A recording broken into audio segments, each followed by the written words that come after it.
वहां पर एक प्रसिद्ध बौद्ध गुरु रहते थे। वहां पर उनका एक शिष्य बहुत बोलता था। वो हर समय इधर उधर की बातें करता था। जब वह दान लेने के लिए जाता तो हर घर से एक नई कहानी लेकर आता और आश्रम के दूसरे शिष्यों को सुनाता था। एक शिष्य की दूसरे से बुराई करता, चुगली करता और दूसरों के सामने अच्छा बनने का प्रयास करता। खुद के मुंह से ही खुद की तारीफ करता रहता और हमेशा ही खुद को गुरु के सामने सबसे बुद्धिमान और उत्तम साबित करने का प्रयास करता। वह खुद को सभी शिष्यों से अलग और श्रेष्ठ मानता था।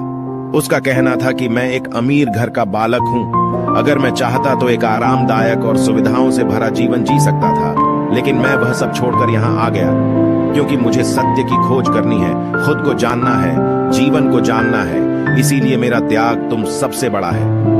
एक दिन गुरु ने आश्रम के सभी शिष्यों को बुलाकर कहा, आप सभी को अगले 1 माह के लिए कोई ना कोई संकल्प लेना है। इससे आपकी संकल्प शक्ति मजबूत होगी और आप में आत्मशक्ति का संचार होगा। आप सभी अपने सामर्थ्य के अनुसार कोई सभी संकल्प ले सकते हैं और यदि 1 माह से पूर्व आप में से जिसका भी संकल्प टूट जाएगा तो वो अपनी पुरानी दिनचर्या में वापस आ जाएंगे। सभी शिष्यों ने अपनी शक्ति के अनुसार छोटे बड़े संकल्प लिए और गुरु को अपने अपने संकल्प के बारे में बताकर वहां से चले गए। लेकिन वह शिष्य जो खुद को सबसे अलग और बड़ा दिखाना चाहता था, वो सीधे गुरु की कुटिया में पहुंच गया और बोला, मैं कोई छोटा मोटा संकल्प नहीं लेना चाहता, बल्कि खुद की ही भांति एक बड़ा और महान संकल्प लेना चाहता हूँ। कृपया आप ही बताएं क्या संकल्प लेना चाहिए। उसकी यह बात सुनकर गुरु मुस्कुराए और बोले, क्या तुम मेरे द्वारा दिए गए संकल्प को पूरा कर पाओगे? क्या तुम्हारे लिए उसे पूरा करना संभव होगा? शायद नहीं, वो तुम्हारे लिए संभव नहीं है। तुम उसे पूरा नहीं कर पाओगे, इसीलिए तुम खुद ही कोई संकल्प लो। शिष्य ने कहा, नहीं गुरुदेव, आप जो भी संकल्प मुझे देंगे मैं जरूर उसे पूरा करूंगा। गुरु ने कहा, ठीक है, तो तुम अगले 1 माह तक चुप रहोगे, मुंह से एक शब्द भी नहीं निकालोगे, यही तुम्हारा संकल्प है। शिष्य ने कहा, गुरुदेव, ये भी कोई संकल्प है? ये तो बहुत ही आसान है। 1 माह तक चुप ही तो रहना है। आप कोई बड़ा संकल्प दीजिए जो मेरी योग्यता के लायक हो, जिसे पूरा करने में मुझे समस्या हो। गुरु ने कहा, पहले तुम इस संकल्प को तो पूरा करके दिखाओ। शिष्य ने गुरु की बात मान ली और वह उसी समय चुप हो गया और पलटकर कुटिया से बाहर चला गया। उसे चुप रहना बहुत आसान लग रहा था।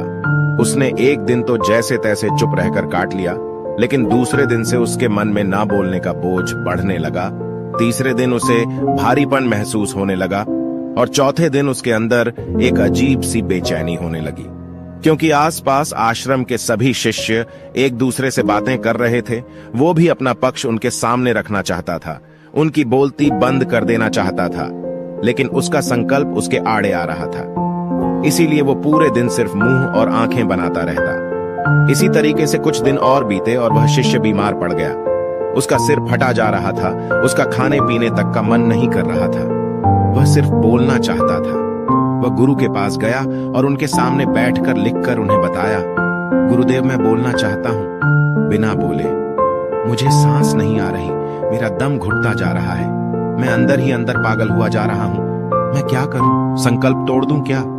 यह पढ़कर गुरु मुस्कुराए और बोले, संकल्प तो तोड़ने के लिए ही होते हैं, लेकिन जो अपने संकल्प को पूरा कर लेता है वही अपनी आंतरिक शक्ति को बढ़ाता है, और जो अपनी आंतरिक शक्ति को बढ़ा लेता है वो समझ और जागृति की राह पर आगे बढ़ जाता है। संकल्प का लेना भी तुम्हारे हाथ में था और इसे तोड़ना भी तुम्हारे ही हाथ में है। तुम्हारे बहुत से भाई अपने संकल्प को तोड़कर अपनी पुरानी दिनचर्या पर वापस आ चुके हैं। अगर तुमसे नहीं हो पा रहा तो तुम भी संकल्प तोड़ कर अपनी पुरानी दिनचर्या पर वापस जा सकते हो। लेकिन याद रहे, अगर आज तुम इस छोटे से संकल्प को नहीं संभाल पा रहे तो तुम अपनी बाकी की पूरी जिंदगी को कैसे संभाल सकोगे? बाकी फैसला पूरी तरह से तुम्हारे हाथों में है। गुरु की यह बात उस शिष्य के दिल में चोट कर गई। वह बिना कुछ बोले वहां से वापस चला गया और खुद को अपनी कुटिया में बंद कर लिया। वह केवल अपने जरूरी कामों के लिए ही कुटिया से बाहर निकलता, बाकी सारे समय कुटिया के अंदर ही बैठा रहता। 15 दिन बीत चुके थे और आश्रम के लगभग सभी शिष्यों का संकल्प अब तक टूट चुका था, लेकिन उसका संकल्प अभी भी जारी था। संकल्प लेने के बाद से अब तक उसने एक शब्द भी ना बोला था। सारा आश्रम हैरान था कि इतना बोलने वाला इंसान चुप कैसे हो गया। 15 दिन बीतने के बाद वह दोबारा अपने गुरु के पास गया और लिखकर बताया है, गुरुदेव, मैं बाहर से तो चुप हूँ, लेकिन मेरे भीतर बहुत सी आवाजें हैं, बहुत सी चीख पुकार और शिकायतें हैं। मैं अंदर ही अंदर बात करता रहता हूँ। मेरा मन तरह तरह के प्रश्न पूछता रहता है। मैं बाहर से जितना मौन हूँ, भीतर से उतने ही शोर शराबे से भरा हुआ हूँ। क्या इस तरह से मेरा संकल्प अभी भी जारी है? गुरु ने कहा, हाँ, तुम्हारा संकल्प अभी भी जारी है, लेकिन जब तक लोगों की ये आवाजें तुम्हारे कानों में पड़ती रहेंगी, तुम्हारा मन बोलता रहेगा, क्योंकि इसे तो आदत है बोलने की। तुम भले ही बाहर से चुप रहो, लेकिन तुम अंदर ही अंदर बोलते रहोगे। तुम्हें इन बातों से, इन आवाजों से दूर जाना पड़ेगा। शिष्य गुरु को प्रणाम कर वहां से चला जाता है और सुबह होते ही अपनी कुटिया छोड़कर जंगल की तरफ चला जाता है।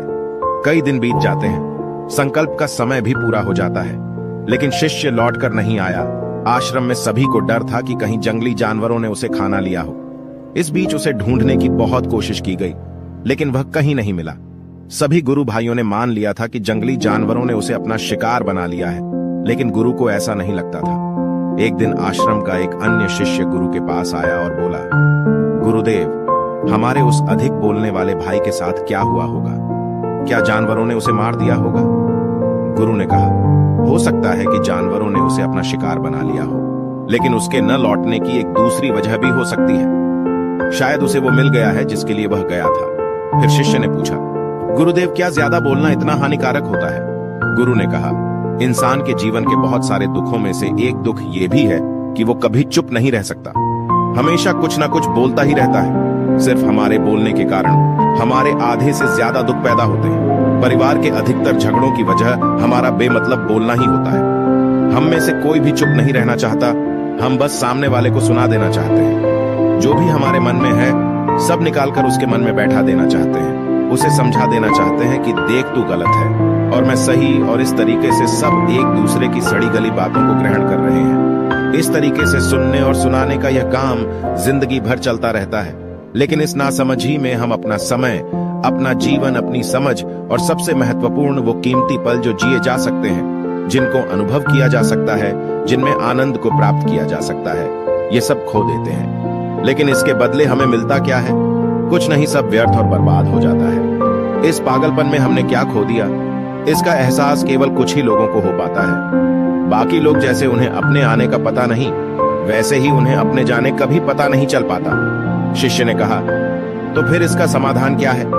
गुरु ने कहा, पूरी जागरूकता के साथ अपने विचारों को देखना, यही एकमात्र तरीका है। सारी मानसिक समस्याओं का वर्तमान में रहकर चिंतन करना, पूरी जागरूकता के साथ अपना काम करना जिंदगी में चमत्कारिक बदलाव ला देता है। उसके बाद वह शिष्य गुरु से अपने प्रश्नों का उत्तर पाकर उनको प्रणाम करके वहां से चला गया। उस शिष्य को आश्रम छोड़कर गए हुए 3 महीने का समय बीत चुका था, लेकिन उसकी कोई खबर ना थी। अब तक तो सभी गुरु भाइयों ने भी उसके वापस लौटने की उम्मीद छोड़ दी थी, लेकिन एक दिन वो आश्रम लौट आता है। उसे देखकर सभी के आश्चर्य और खुशी का ठिकाना न रहा, लेकिन अब वो नहीं था जो यहां से गया था। वो कुछ और ही बनकर वापस आया था। उसके अंदर एक गजब का बदलाव महसूस किया जा सकता था। उसके चेहरे पर एक गजब का ठहराव और आंखों में बड़ी शांति थी। आश्रम में आते ही सभी गुरु भाइयों ने उसे चारों तरफ से घेर लिया और बातें करने लग गए। वह भी अपने गुरु भाइयों से बातें करने लगा। उससे बात करने वाले सभी ने यह अनुभव किया कि अब वे पहले जैसा उतावला और बातूनी नहीं रह गया था। उसके मुंह से एक एक शब्द बहुत ही सुलझे हुए और मधुरता के साथ निकल रहे थे। थोड़ी देर तक गुरु भाइयों से बात करने के बाद वह सीधा गुरु की तरफ चला गया। उसने गुरु के चरण छुए और कहा, गुरुदेव, क्या मैं अब भी मौन हूं? क्या अब भी मेरा संकल्प जारी है? गुरु ने कुछ देर तक शिष्य की आंखों में बड़े ध्यान से देखा और कहा, हाँ, तुम अब भी मौन हो। तुम्हारे मुंह से एक भी शब्द निकल नहीं रहा और तुम्हारा संकल्प अभी भी जारी है। शिष्य ने कहा, गुरुदेव, जब मैं आश्रम से गया तो मैं मुंह से तो चुप था, लेकिन मेरे अंदर बहुत सी आवाजें थीं। मन में बहुत से प्रश्न थे और वो बंद नहीं हो रहे थे, तो मैं जंगल में चला गया, इस उम्मीद से कि वह मुझे शांति मिलेगी और मेरे मन की बकबक कम हो जाएगी। लेकिन मैं जितना एकांत में जाता गया, मेरे अंदर की आवाज उतनी ही तेज होती गई। मेरे भीतर की पुरानी से पुरानी आवाज मुझे सुनाई देने लगी। तब जाकर मैंने महसूस किया कि मैं कितना गलत कर रहा था। जब मैं अपने परिवार वालों, दोस्तों को और गुरु भाइयों को बुरा भला कहता था, तो उस समय मुझे लगता था कि मैं सही कह रहा हूँ। जब मैं गुरु भाइयों की एक दूसरे से चुगली करता हूँ, और उनका मजाक बनाता, तब भी मुझे यही लगता था कि मैं उनसे बेहतर हूं और मैं सही कर रहा हूं। लेकिन उस दिन मैंने पहली बार महसूस किया कि मैं कितना गलत बोलता था। काफी दिनों तक ये आवाजें, ये शिकायतें मेरे अंदर चलती रहीं, लेकिन धीरे धीरे करके एक दिन ये सारी आवाजें मेरे अंदर से समाप्त हो गई। अब मैं भीतर से भी मौन हो गया। उस घने जंगल में बाहर से कोई बोलने वाला था नहीं और भीतर कोई आवाज बची ही नहीं थी। और मैं उस दिन पहली बार मौन का सही अर्थ समझा। मेरे चारों तरफ बहुत शांति थी। हालांकि अभी भी कुछ आवाजें आ रही थी जो पहले भी आती थी, लेकिन मैं उन्हें सुन नहीं पाता था। पर अब वह सभी आवाजें मुझे स्पष्ट रूप से सुनाई दे रही थी। हवा के चलने की आवाज, चिड़ियों के चहकने की आवाज और पानी के बहने की आवाज। ये सभी आवाजें मैंने पहली बार पूरे होश पूर्वक सुनी। अपने चारों तरफ इतनी शांति मैंने पहले कभी महसूस नहीं की थी। तो इस शांति को भंग करने के लिए मैंने पहली बार अपने मुंह से कोई शब्द निकाला। मैं चिल्लाया, हे ईश्वर, ये कैसी शांति है? सभी कुछ इतना शांत क्यों है? ऐसा क्या हो गया? लेकिन मेरे चिल्लाने के बाद भी वह शांति भंग नहीं हुई। सब कुछ पहले के जितना ही शांत था, बाहर भी और भीतर भी। हे गुरुदेव, मैंने अपने गुरु भाइयों से बात की, मैंने आपसे बात की।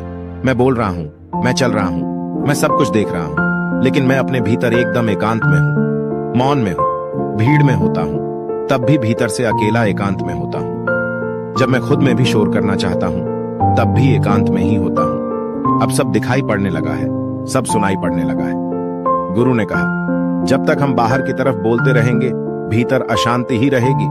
लेकिन जिस दिन हम भीतर की तरफ मुड़ जाएंगे, तब हमारे मुंह से कुछ भी निकलेगा, हम शांत ही रहेंगे। दुनिया में जितनी भी बुराइयां हैं, ज्यादातर हमारे बोलने से ही उत्पन्न होती है, क्योंकि हम चुप रहना नहीं चाहते।